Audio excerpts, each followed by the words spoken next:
Hi Mark, my name is Iris and my student number is 51. I'm a junior at NCUE. Today I'm going to read a speech.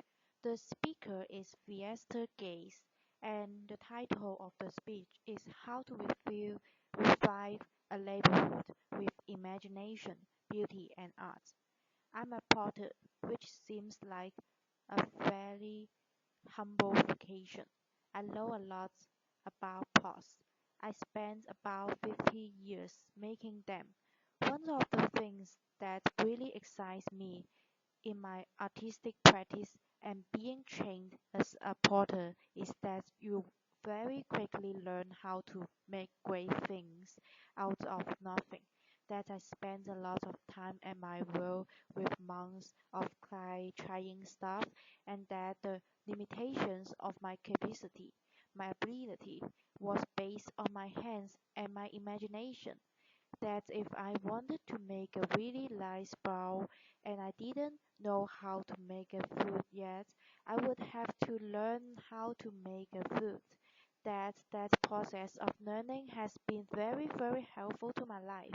I feel like as a potter you also start to learn how to shape the world. There have been times in my artistic capacity that I wanted to reflect on other really important moments in the history of the United States, the history of the world where tough things happened. But how do you talk about tough ideas without separating people from that context? Could I use art like these old disconnected firehouses from Alabama to talk about the complexities of a moment of civil rights in the 60s? Is it possible to talk about my father and I doing neighbor projects? My dad was a roofer, construction guy. He owned small businesses, and at 80, he was ready to retire, and his tar kettle was my inheritance. Now, a tar kettle doesn't sound like much of an inheritance. It wasn't. It was sticky and it took up a lot of space in my studio. But I asked my dad if he would be willing to make sure art with me if we could reimagine this kind of nothing material as something very special. And by elevating the material, the material and my dad's skill, could we start to think about art just like clay in a new way, shaping it differently, helping us to imagine what was possible. After clay, I was then kind of turned on to lots of different kinds of materials, and my studio grew a lot because I thought, well, it's not really about the material. It's about our capacity to shape things. I became more and more interested in ideas and more things that were happening just outside my studio. Just to give you a little bit of context, I live in Chicago. I live on the south side now. I am a west sider. For those of you who are not Chicagoans, that won't mean anything. But if I didn't mention that I was a West Sider, there would be a lot of people in the city that would be very upset. The neighborhood that I live in is Grand Crossing.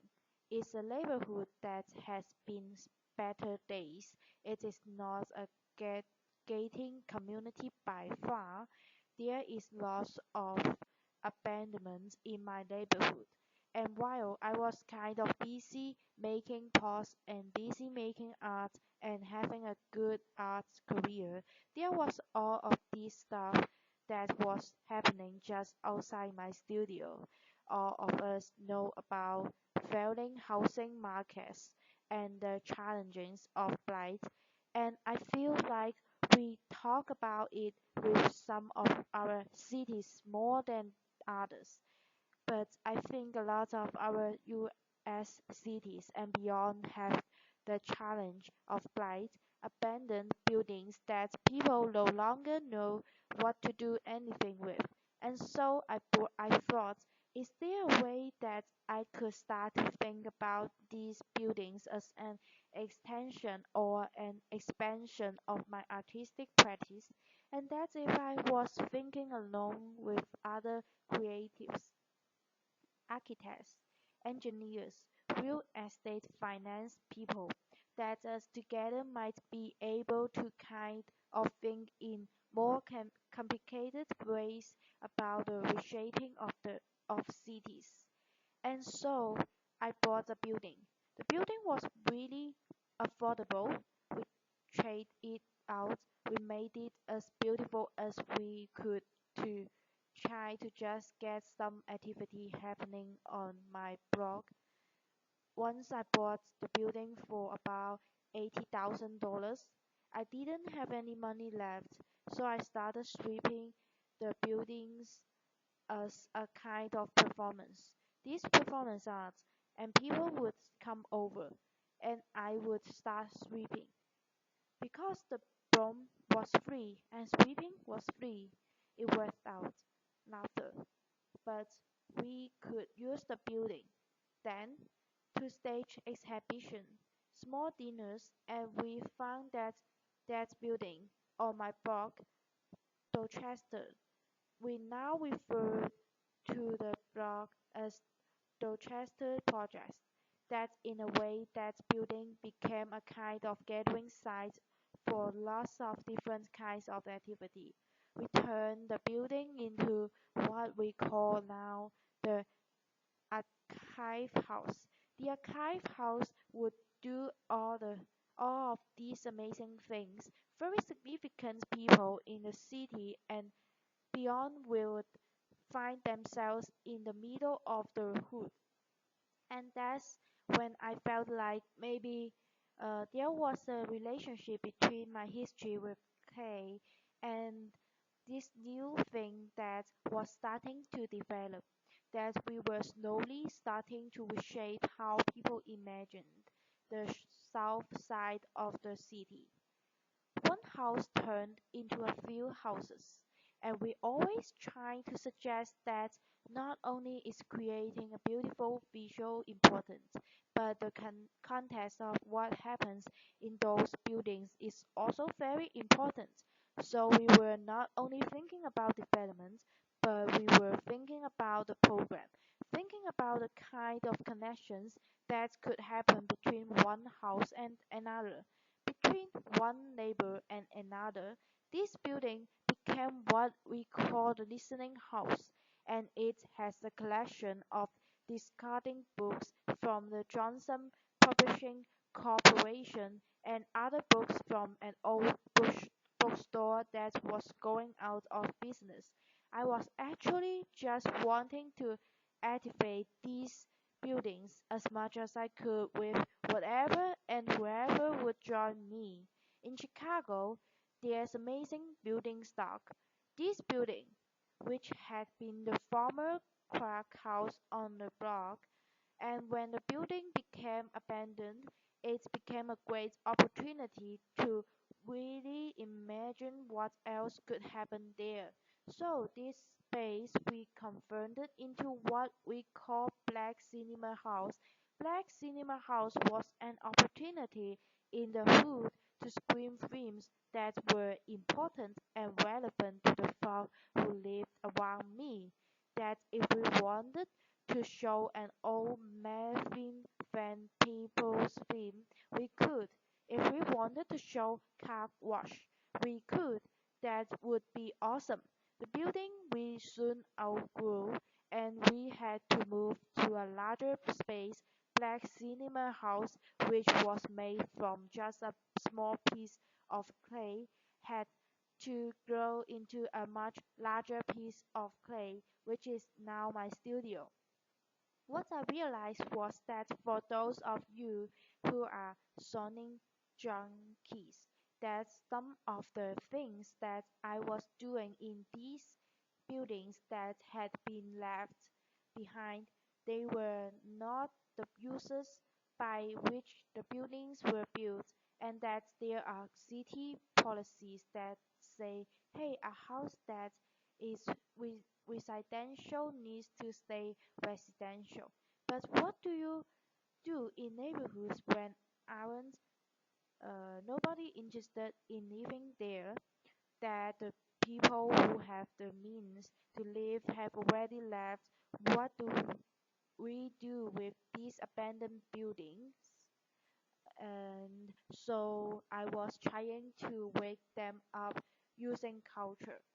We find that was so exciting for work, and people were so responsive to the work that we had to then find bigger buildings. By the time we find bigger buildings, there was in part the resources necessary to think about those things. In this bank that we call the Arts Bank, it was in pretty bad shape. There was about 6 feet of standing water. It was difficult project to finance because banks weren't interested in the neighborhood, because people weren't interested in the neighborhood, because nothing had happened there. It was that. It was nothing. It was nowhere. And so we just started imagine what else could happen in this building house. And so now that the rumor of my blog has spread and lots of people are starting to visit, we have found that the bank can now be a center of for exhibition, archives, music performance, and that there are people who are now interested in being adjacent to those buildings because we brought some heat that we kind of made a fire. One of the archives that we will have there is this Johnson Publishing Corporation. We have also started to collect memorabilia from American history, from people who live or have lived in that neighborhood. Some of these images are discarded image of black people, kind of histories of very challenging context, and way better than a neighborhood with young people who are constantly asking themselves about their identity to talk about some of the complexities of race and class. In some ways, the bank represents a hub that we are trying to create a pretty hardcore load of cultural activity, and that if we could start to make multiple hubs and connect some cool green stuff around there, that the buildings that we have purchased and we have bid, which is now around 60 or 70 units, that if we could land miniature visualize on top of that and connect these buildings by a beautiful green belt, about that this place where people never wanted to be would become an important destination for folk from all over the country and world. In some ways, it feels very like I'm a porter, that we tackle the things that are at our world. We try with the skill that we have to think about this next ball that I want to make, and it went from a ball to a singular house to a block, black block to a neighborhood to a cultural distance to thinking about the city. And at every point, there were nothing that I didn't know that I had to learn. I have never learned so much about zoning law in my life. I never thought I would have to. But as a result of that, I'm finding that there is not just room for my own artistic practice. There is room for a lot of other artistic practice. So people started asking us, well, Theaster, how are you doing? How are you going to go to scale? And what's your sustainability plan after a pause? And what I found was that I couldn't export myself. That what seems necessary in cities like Akron Ohio, and Detroit, Michigan, and Gary, Indiana, is that there are people in those places who already believe in those places, that are already dying to make those places beautiful. um, and that often those people who are passionate about a place are disconnected from the resources necessary to make cool things happen, or disconnected from a contingency of people that could help make things happen. So now we are starting to give advice around the country on how to start with what you get, what you got, how to start with the things that are in front of you, how to make something out of nothing, how to reshape your world at a wall or at your black block or at the scale of the city. Thank you so much. A pause. June Cohen. Thank you. So I think many people watching this will be asking themselves the question you just raised at the end. How can they do this in their own city? You can't export yourself. Give us a few pages out of your playbook about what someone who is inspired about their city can do to take on projects like yours. Theaster games. One of the things I have found that's really important is giving thought to not just the kind of individual projects, like an old house, but what's the relationship between an old house, a local school, a small bodega, and is there some kind of synergy between those things? Can you get those folk talking? I have found that in cases where neighborhoods have failed, they still often have a pulse.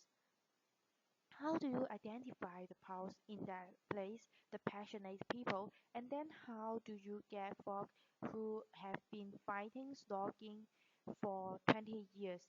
We engineer about the place that they live, and so someone has to do that work.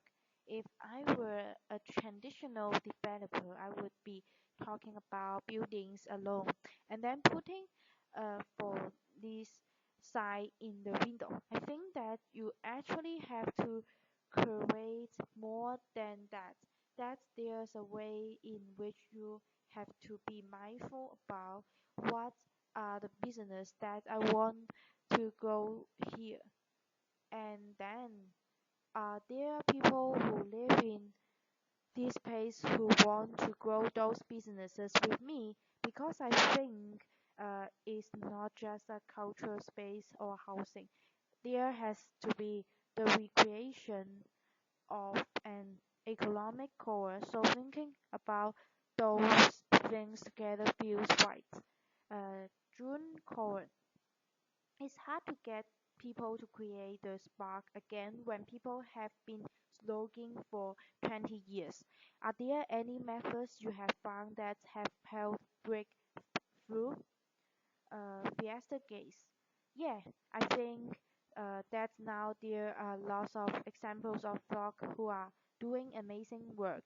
But those methods are sometimes like when the media is constantly saying that only violent things happen in a place, then based on your skill sets and the particular context, what are the things that you can do in your neighborhood to kind of fight some of that.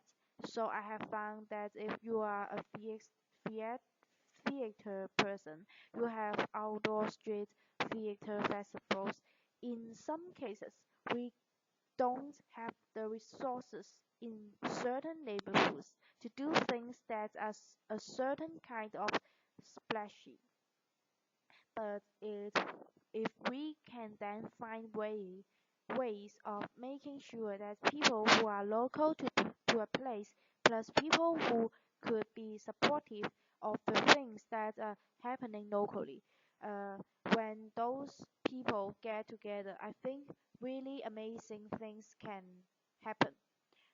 June Cohen, so interesting. And how can you make sure that the projects you are creating are actually for the disadvantage and not just for the sort of vegetarian inside movie crowd that might move in to take advantage of them.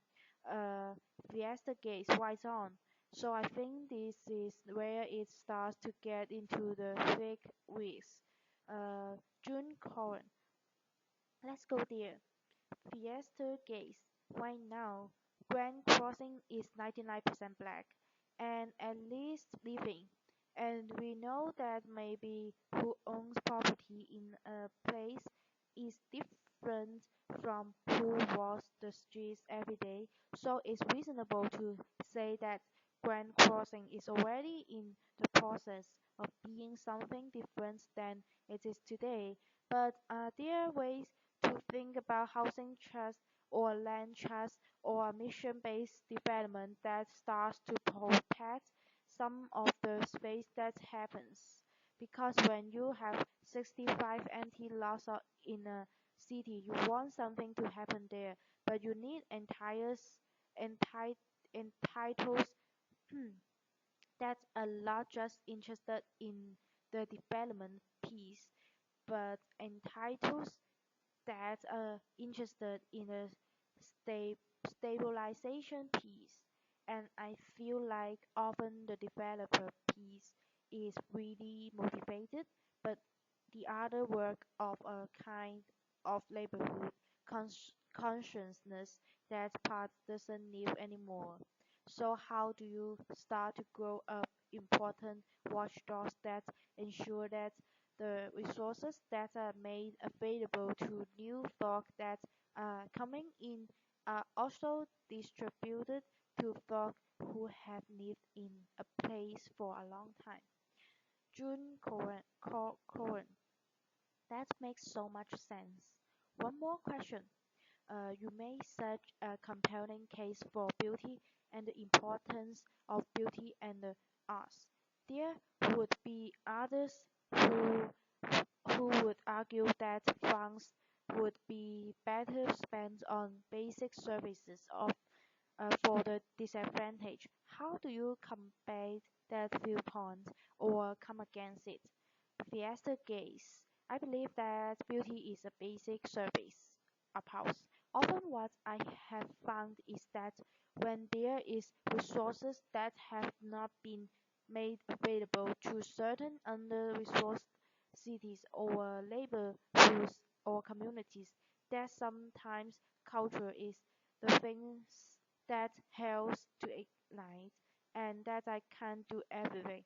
But I think that there is a way in which if you can start with culture and get people kind of invested in their place, other kinds of adjacent um, amenities start to grow.